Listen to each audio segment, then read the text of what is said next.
Magandang araw ulit mga kababayan, 'no. Dito naman tayo sa second part ng ating, reaction video regarding po dun sa, Senate hearing para sa mga issue ng mga TNC. So, most especially yung mga concern regarding po sa si Grab, sa InDrive, si Joyride, sa MC Taxi, Angkas, Move It, ano po, um ipagpapatuloy po natin dito sa second part kasi, medyo mahaba po kasi although ano 'to, one day na hearing pero halos umabot ng 4 na oras at saka maraming ano po, maraming mga issue na, ita-try natin na i-clarify, 'no, as much as possible, abot ng ating makakaya, base dun sa naging, experience natin nung panahon na tayo ay nasa ano pa, nasa nasa platform, ano po. Okay, sige, continue na natin.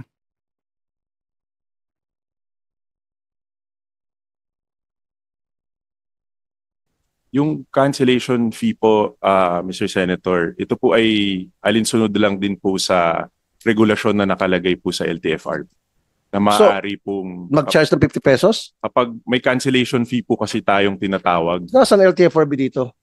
Mr. Chair, may I be recognized? Okay, Attorney Chop I'd like Filagwati, to, Chairperson LTFRB. The sanction there is and then ayaw penalty. May inform naman kami. Na kapag nag-cancel ang driver na mayroon palang regulation sa cancel doon at their convenience, puro gusto may discount. Napakahirap mag-book. Po in the app. Okay. Pag PW, hanap lang ng pasayo na gusto nyo. Okay. Sige dito, continue na natin. Yes, Mr. Chair, we will emphasize this po in the app. Okay. Pag PWD and student, senior citizen na may discount, napakahirap mag-book. Alam niyo po yan. Sige. Tapusin muna natin itong segment na 'to bago ako magbigay ng komento. Panoorin muna natin yung buong konteksto, yung anggulo bago ako magbigay ng aking opinion dito sa issue. Kaya ang ginagawa ng ibang tao, dalawang cellphone nila. Kunyari, student. Meron siya sa kaliwang cellphone niya, bubuk siya na student. Sa kabilang cellphone niya, bubuk siya na siya student. More often than not, doon sa hindi student ang tumatanggap. Pag student, palagi decline, no available driver. Pag PWD, no available driver. Ba't pa tayo mayroong batas para magbigay ng discount na pinairal ng LTFRB kung hindi yung sinusunod o sinasadya nyo hindi sunodin? Salamat po, Mr. Chair. No? Hindi po nakikita ito agad-agad ng driver kapag meron pong discount. No? No? Kasi yung gumagamit ng apps, pag nag-register siya, sasabihin mo doon kung ikaw ay PWD at saka pag nag-accept, di ba? Nakalagay naman doon kung ikaw ay PWD o student ka o senior citizen ka, ano estado mo? Pero then siyempre, pag nakita na PWD to, tinatanggihan. Kaya kadalasan, mga PWD, hindi na nagsasabi na PWD sila kasi pag mag-PWD sila, mamuti ang mata sa kantay. Kaya sinasabi ko iba, dalawang cellphone ang gamit-gamit para kung sino magtanggap. Pag tinanggap na yung sa PWD na nag-book, salamat. Pag hindi, kadalasan doon sa isang phone na hindi siya registered as PWD. Ba't ganun, sir? Salamat po, Mr. Chair. No? Yung pag-register po as PWD student or yung as a senior citizen po, ito po ay para ma-facilitate ng mas mabilis yung pag-apply ng discounts. Kaya nga po kapag na-email po, napakita yung valid ID, automatic na po, hindi na po nila kailangan pindutin pa na ako ay, at sabihin na sila po ay... Pero alam ng driver yun na yung nagpapabook sa kanila ay PWD. Alam ng driver yun, nagpabook sa kanila ay student. Yun niloloko mo ako Pinaikot-ikot mo pa ako Yun So bakit? Yun ang tanong ka, bakit? Pag estudyante, kadalasan tinatanggihan. Pag senior citizen, tinatanggihan. Dapat hindi gano'n, namimili kayo. LTFRB, sir. LTFRB, excuse me. Yes, sir. Mamaya ka na magpag-usap, okay? No, sir. I was trying to confer with him on the rights of the PWD. Based on our platform, if the chair may allow me, Yes, sir. there is a application there that requires them to push on it, indicating na sila either pregnant or senior citizen. And there should be an automatic 20% discount doon sa fare. And in that 20%, it is the TNC that shoulders the 20%, Mr. Chair. Yun nga po, sir. Ang point ko nga, yung bang pag nagdeklara yung isang pasahero o yung isang pasahero na registered as PWD sa apps ng Grab o as senior citizen or student na supposed to be may 20% discount, bihirang makatanggap ng booking. Bihira. Yun. Yun yung problema, na yun yung mga complaints na natatanggap ko. So kaya nga, ulitin ko, kung di ata kayo nakikinig, pati kay LTFRB, ginagawa ng iba, dalawang cellphone nila. Yung isa, as kunyari, as PWD, yung isa as non-PWD. More often than not, tablado itong sa PWD na registered sa apps ng Grab. Pero itong hindi PWD, ang bilis ng tanggap. So very clear na namimili. Ngayon, ang tanong ko, sino nag-absorb ng 20% discount? Driver o Grab? Dapat Grab.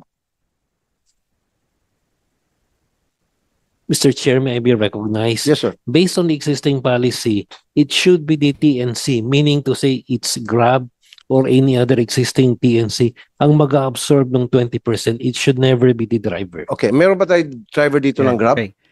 Sige. Bigyan natin ng reaction ito. No? Unang-una, on the part ng pasahero. So malinaw naman sinabi ng taga-Grab na prior dun sa pag-a-avail ng discount which is automatic, yan ay upon registration ng bawat pasahero sa kanilang app. So kailangan nila mag-provide ng ID identification base dun sa discount na gusto nilang i-avail, and once na na-verify yan na sila ay entitled na para i-avail yung discount, so naka-automatic na yan sa account nila. Now, anong sinasabi ni Sir Rafi na nagdo-dual booking, I don't know kung paano nila yun ginawa or gumamit sila ng magkaibang mobile number and then or dalawang tao na magkaiba, isang PWD or isang discounted, and then yung isa is regular booking. Possible yon siguro. Pero yung same na tao na magkaibang account, I don't think kung nakakalusot yung ganyan kay Grab, which is dapat hindi. So kung ikaw dapat ay discounted ka. Kung ikaw ay ang app mo is regular, so dapat regular ka. Okay? So now, on the part naman ng driver, dalawang klase kasi ang acceptance ng booking ng Grab. So isa yung auto, naka-automatic accept, at isa yung manual. So pag sinabi mong automatic accept, so ang booking po dyan is automatically pasok lang ng pasok sa'yo. So yan ay as long as merong pasahero na malapit sa'yo or malapit dun sa drop-off mo, ikaw yung unang darating, sa'yo po papasok yan. Yun yung automatic. Yan po ay hindi mo na kailangang i-click. Papasok na matik yan. Makikita ba lang dun sa app mo, may susunod ka na ulit na biyahe. Hindi ka pa nakakapag-drop. Ganun po si automatic. Pag si manual naman, magpa-pop up lang yan. Magpa-pop up yan dun sa app mo, and then discretion mo kung i-accept mo or hindi. Makikita mo lang, okay, may booking dito na malapit sa'yo, i-accept mo. Bahala ka kung i-accept mo hindi. Pero makikita mo doon kung anong klaseng booking siya. Kung ikaw ay ang dala mong sasakyan ay 6-seater, and then naka-on yung 4-seater mo at saka yung 6-seater, so makikita mo kung ang ibunok ni pasahero ay 6-seater, 4-seater, kung yan ay discounted. Now, with regards po kasi sa discount, specifically dito sa student, senior at saka PWD, ang lumalabas po dyan sa app once na pumasok yan sa driver is tatlo po. Sama-sama po yan. Nakaisang linya po yan. PWD, student, at saka senior. Tatlo po yan. So, hindi po namin alam kung alin dun sa tatlo na yon ang inabail niya na discount. So, malalaman lang namin yan kapag halimbawa, dumating si pasahero. So, pag nakita namin na bata, possible estudyante, or possible or kaya PWD. Kapag naman may edad na, so possible senior or kaya possible PWD. So, ganun po yan. And ang isa pa dyan ay hindi namin nakikita, walang picture po kasi yan. Unlike po kasi sa mga pasahero, nakikita po ng pasahero kung ano ang itsura ng driver. Okay? Kumpletong pangalan ng driver kasi bawal ang bawal gumamit ng nickname o kaya alias ang mga driver, no. So once na pumasok yung booking, may nag-accept sa booking ng pasahero, so nakikita ng pasahero yung pangalan ng driver, kompletong pangalan, pati picture, plate number ng sasakyan, kailan pa siya nakapag-join kay Grab, kailan pa siya nagda-drive, makikita yan. Yung kanyang star rating, kung siya ba ay mabait, kung paano siya makitungo sa pasahero, yun po, makikita lahat ng pasahero yan. Pero unlike po, on the contrary, pagdating naman po sa driver, ang makikita lang po namin is pangalan. Wala pong picture yan. Hindi ko po alam, pinagbabawal po. Pinagbabawal po yata yan na magkaroon ng picture yung mga pasahero, and then allowed po ang mga pasahero na mag-change ng pangalan, mga nickname. So base sa experience ko, may mga na-encounter ako dyan, mga pangalan, iPhone, basta mga pangalan ng cellphone, minsan pangalan ng lugar, minsan kung ano-ano pang salita inilalagay nila, minsan yung mga foreigner, minsan mga naka-Chinese pa, yung salita, which is hindi rin namin alam kung bakit inaalaw yan ni Grab na in the same manner, no, pinoprotektahan niya yung mga pasahero pero at the same time dapat pinoprotektahan niya din yung mga driver na dapat yung mga ganong impormasyon is legit dapat, para kasakaling magkaroon man ng problema, ng issue, kasi nagkakaroon po kasi ng mga carnapping, mga hold-upping na sa mga Grab driver, tapos hindi namin nalalaman kung ano talaga yung tunay na pangalan ng pasahero. So yun po yung nagiging issue. Now, balik po tayo dito sa discount. Gaya nga ng sinabi ko kanina, ang discounted na mga booking po is priority yan. Once po yan ay pumasok sa driver, matik po yan na dapat po yan ay itakbo. Kasi yan po ay malaki po kasi ang epekto niyan sa acceptance at saka completion rate ng isang Grab driver kapag hindi po yan inaccept. And napakagaling po ng system ni Grab na once na ang isang discounted na booking ay pumasok sa'yo at kinancel mo yan, ang gagawin po ng system is hahanap ulit yan ng isa pang discounted na booking. Okay? Once na kinancel mo pa ulit yan, hahanap ulit yan ng isa pang discounted na booking kung dun sa lugar kung saan ka naandun is maraming discounted na booking. Now, kung sakali na if ever nawala, ang gagawin sa'yo ng app is hahanap yan ng pinakamababang pamasahe and then mas malayo sa'yo. Ganun po ang sistema. So talagang may direct impact. Pinapahirapan po ang driver dyan dun sa mga namimili. Yun po yung reality. Kaya dun sa mga namimili, totoo naman po talaga na yan ay inaayawan din. Kasi alam nyo, kung unang-una, 20% po ang mga discounted na booking. Plus kakaltasan pa po kayo diyan ng commission galing kay Grab, which is kung mababa ang iyong account level ng pagiging driver mo as Grab driver partner. Pag mababa ka ang level mo, mas malaki ang commission na kinukuha ni Grab diyan. So, let's say sabihin na nating nasa 20 na lang halimbawa. So 20 plus 20 ni discount, so 40%. Kung ang pamasahe ay ng pasahero ay 100, magkano na lang po ang natira sa'yo? 60, magkano 1 litrong gasolina. So ganyan po ang sistema. Kaya talagang ang nangyayari diyan is pinipili po as much as possible, ayaw talaga nila ng mga ganyan na ganyang booking. Kasi halimbawa po kasi ang sasakyan mo ay 6-seater halimbawa.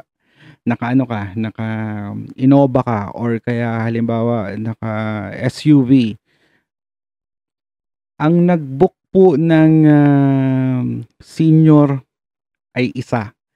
Pero 6 po silang sasakay. Biruin niyo po 'yun. Isa lang po ang senior pero 6 po silang sasakay, so lahat po sila is discounted. See? Kung kayo po ay mayroong sasakyan, lagi po kayong bumabiyahe, naiintindihan niyo po kung ano yung sinasabi ko. Na yung gastos po sa gasolina. Hindi bali sana kung halimbawa nag-book siya ng senior na isa lang. Pero para sa lahat po kasi 'yun eh. So talagang inaayawan po 'yan. Sa totoo lang. Na kunin. Ang problema lang kasi talaga diyan is hindi lang kasi naiimbestigahan. So kita niyo po 'yun. Ang mandate pala talaga diyan is ang magso-shoulder dapat niyan is yung TNC. So makikita mo yung disconnect pagdating sa government at saka doon sa implementation. Once na na-issue nila ng authority to operate ang isang company, hindi na nila na-oversight. So makikita mo sino nagsasuffer ngayon. Yung mga driver at saka yung mga pasahero. So hindi nagkakaroon ng disconnect. So si pasahero nahihirapang mag-book kasi nga discounted siya.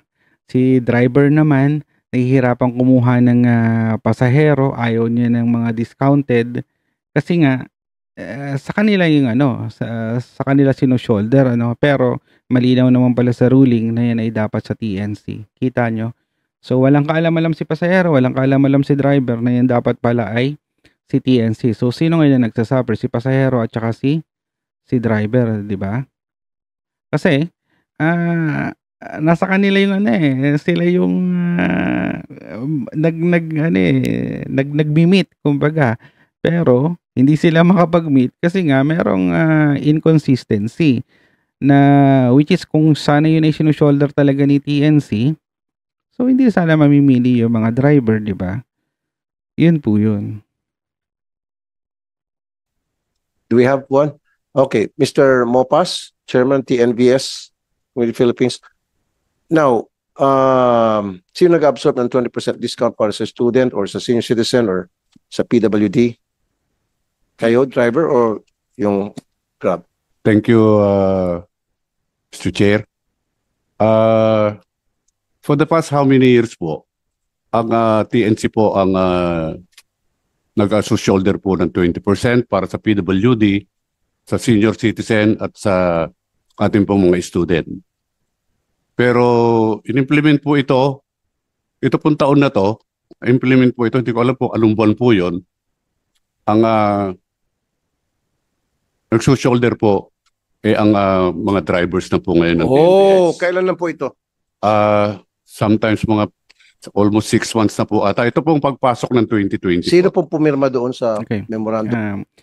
Ikakat ko dito si Sir. Hindi ko alam kung si Sir ba ay bumabiyahe pa kasi hindi ako familiar sa kanya. Ngayon ko lang siya nakita pero sabi chairman daw siya. So marami po ang makakapagsabi kahit pa haluatin natin yung mga app ng mga driver, no.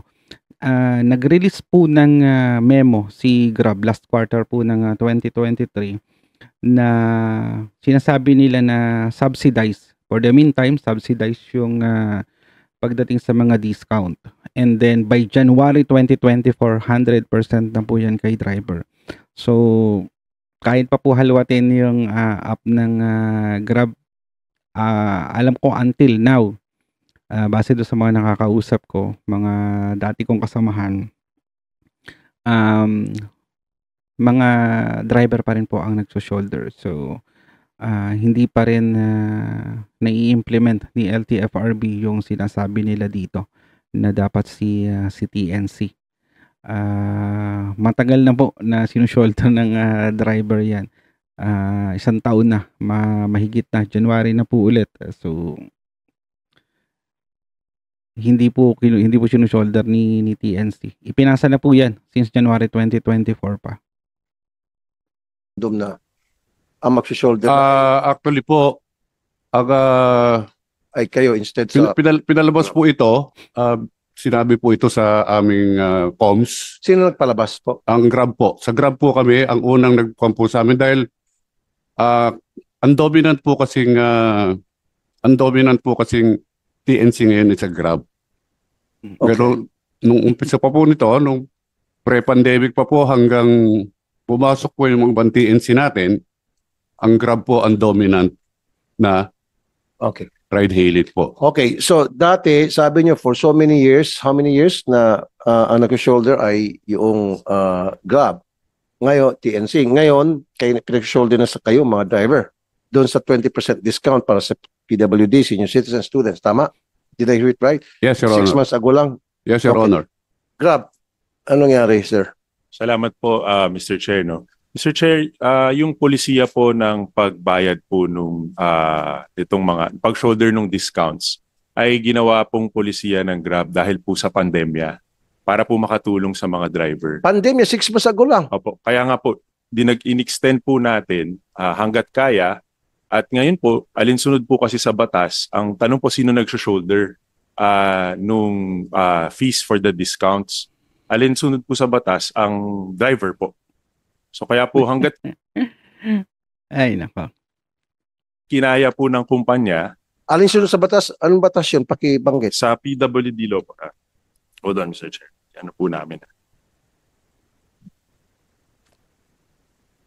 While he's looking at it, LTFRB, can you... Mr. Chair, may I be recognized? Ayan, We Attorney. have an existing memorandum circular issued by the LTFRB, and it's very explicit on it.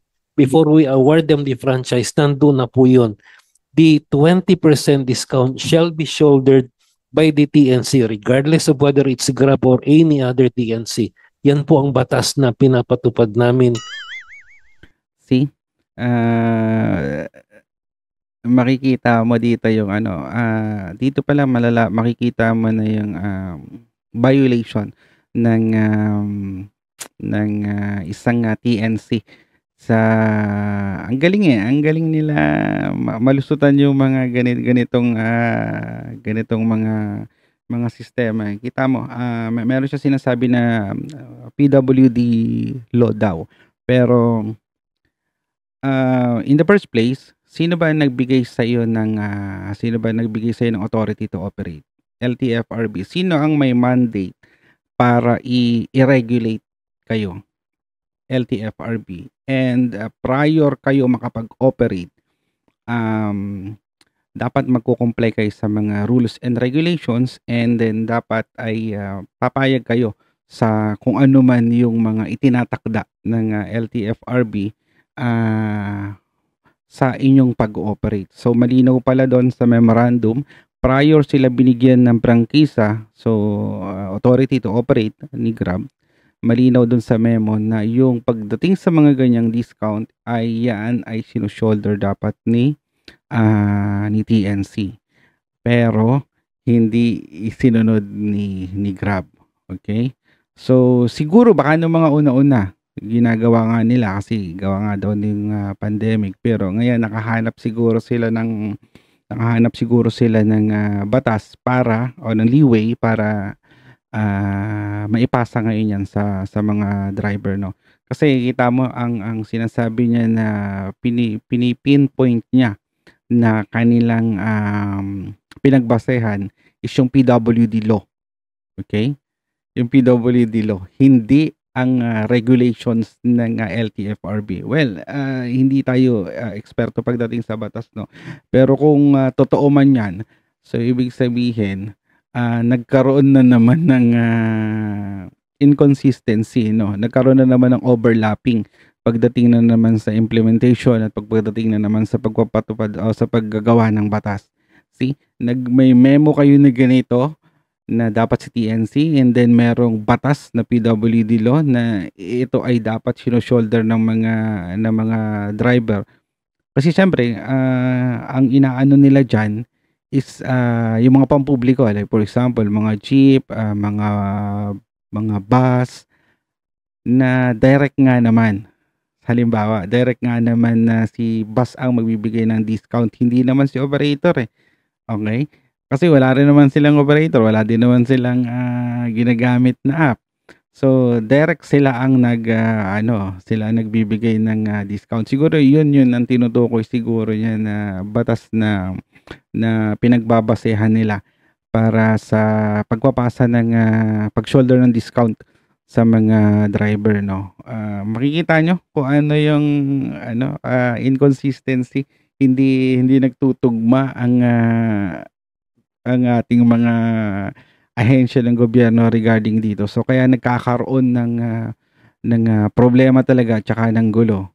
So kaya ito malamang dapat kung tutuusin sa base sa ruling ng LTFRB na ito na hindi pagsunod ni Grab, mapapatawan na sila dapat dito ng suspension. So pero netong nakaraang Pasko until now, so ongoing pa rin ang operation ni Grab. So ang nangyari, baka ang i-counter nila dito is yung regarding dun sa batas regarding dun sa PWD. Kaya na nakalusot sila. So hindi sila na napatawan ng penalty, and then nakapag-operate pa sila dire-diretso during nitong Christmas season sa LTFRB. And they are bound by that law because before they are given the franchise, nandyan na yung CONHO memorandum circular na yun. So hindi sila sumunod doon sa franchise agreement. I would assume, So sir. anong multas dapat dito? So yan, nakita mo na face-to-face. Naglabag sila ng franchise agreement nila for the past 6 months. Mr. Chair, may I request then for a statement from the driver, and we will give them a show cause, and if the evidence warrant, we will issue them the appropriate suspension of their franchise. Itong hearing na ito is bago mag-Christmas, pero nakabiyahe pa rin po ang lahat ng Grab noong during yung Christmas. Hindi ko alam kung ano nangyari, kung wala akong nabalitaan regarding dito kasi it's supposedly na magbibigay ulit sila ng update dito sa hearing. Ang problema lang, ang hearing is ito pa yata, ngayon pa lang ulit yata, in January magkakaroon ng susunod na hearing kasi na-request ito na dapat magkaroon ng 2 hearing. So baka ngayong January pa yung susunod na hearing. So we will see kung ano ang napag-usapan nila regarding dito sa dapat na i-impose na penalty ni LTFRB kay Grab. Pero malinaw na hindi sila napatawan ng penalty for whatever reason, and we will see kung ano ang nangyari ngayong January. Patay kang bata ka. Tigas ulo nyo eh. Okay, sige. So pag may mga drivers na mag-complain, iimbestigahan nyo, at kapag napatunayan na talagang ganun nga ng patakaran, so pwede sila masuspend yung kanilang franchise. Yes, Mr. Chair. In fact, in today's hearing, upon hearing what was stated dito po sa statement nung Ginoo po, if that can be reduced into writing, pwede na ho naming aksyonan kaagad, and we will conduct the hearing by next week. Mr. Mopas, ang dami na kumandami. Kaya pala tinatanggi-tanggihan na ng mga driver kasi sabi ng mga drivers, kami ang mag-absorb nito. That's basically yan talaga ang dahilan, ang reason bakit inaayawan po yung mga discounted na pamasahe. Sino-shoulder po kasi yan ng mga driver, no? Plus maminusan ka pa ng commission. So magkano na lang po ang natitira? 'Di ba? Samantalang kung ang mag-absorb kay Grab, tatanggapin naman driver yan. They'll be more than happy to accept it because they know na kailangan mapagsilbihan yung mga PWD natin, mga senior citizens, mga estudyante lalo na. Pero, bawas sa kita ko to. 30% na nga binabawas sa akin, another bawas na naman dahil nagsakay ako ng special passengers with special concerns. So, magtatanggi ka itong mga driver. Although hindi dapat, pero nandun yung magkakaroon sila ng opportunity or idea na magtanggi sila. Kasi nga, in the past 6 months, nag-sway kayo away doon sa sa franchise agreement. O yan, masususpindi kayo ng di oras nito. Masususpindi doon ng wala sa oras.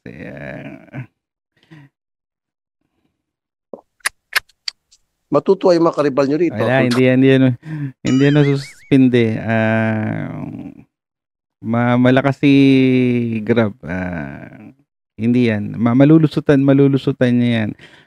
Base pa nga dito sa hearing na to, meron pa nga yung penalty pa na hanggang ngayon yata hindi pa nila nababayaran. Makikita niya para na rin natin. Wala akong kakilala sa mga karibal nyo. But anyway, mabilis lang. Ba't nawala yung Uber? I'm just curious kasi dati hindi pa ako senador noon. Yan, maganda yan. Bakit nawala yung Uber? Mr. Chair, may I request the technical staff of LTFRB Hindi, curious to go lang on ako. board? Curious lang ako. Parang, Okay, pero it's not really that important. Curious lang ako kasi biglang nawala. I think, Mr. Chair, based on the records of LTFRB, na buyout po ata yung Uber. I'm sorry? Based on the records of LTFRB, na buyout si Uber po, and I think it was purchased by one of the TNCs in the Philippines. Okay. Grab to be specific, Mr. Chair. Okay. Mabalik ulit tayo. Doon naman tayo sa Philippine Competition. Hindi ko kasi inabot yung hindi ko kasi inabot yung Uber na yan Pero may mga naririnig lang ako. Hindi ko lang alam kung totoo may mga naririnig lang ako na issue na sabi nila nung pinasok daw yata ng LTFRB ang Uber, doon na yata sila nagkaroon ng problema. So I don't know kung totoo 'yun. Kung totoo man yung issue na 'yun. Pero 'yun lang yung mga naririnig ko dati. Noong parang hinawakan na yata ni LTFRB yung regarding dyan sa TNC na yan. So parang doon na yata nagkaroon ng problema hanggang sa umayaw na lang yata si Uber. Commission, ano pong nakikita ninyong violation ng Grab sa kanyang voluntary pricing commitment? Dito ba? Yes, good morning, Ma'am, Mr. Chair. your name, ma'am, is I'm Attorney Smiley po from the Philippine Competition Commission. Ma'am Attorney. Go ahead, please. Good morning, Mr. Chair. With regard to Grab's voluntary commitments po, bali for 3 years lang po yung voluntary commitments nila po, and tapos na po yung 3 years na po yun.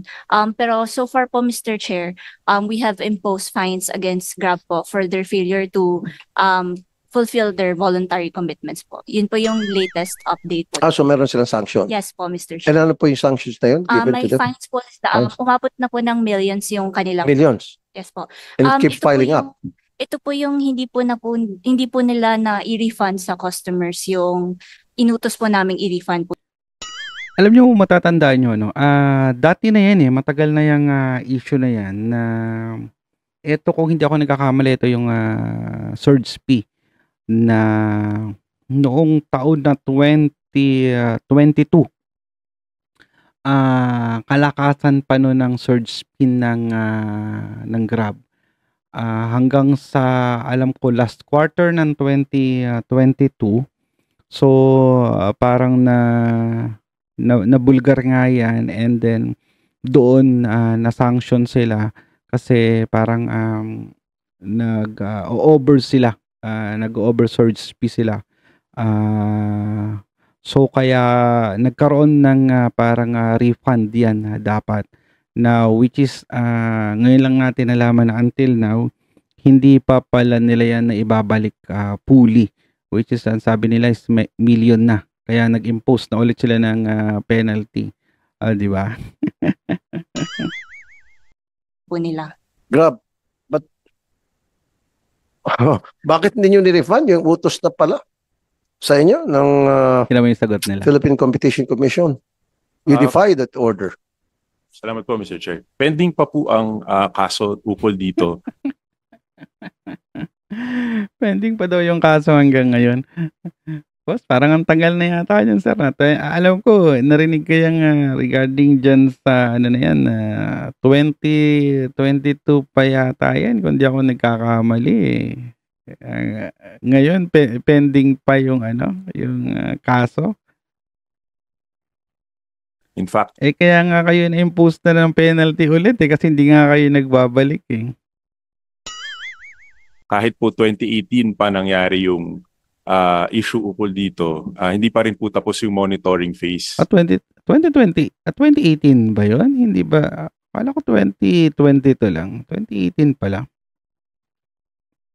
And on this Kasi matter, alam ko, inaabot ko pa yung inaabot ko pa yung kasagsagan ng surge fee na yan Tapos, a few months after nun, yun na. Biglang bagsak yung pamasahe talaga. Sobrang baba talaga.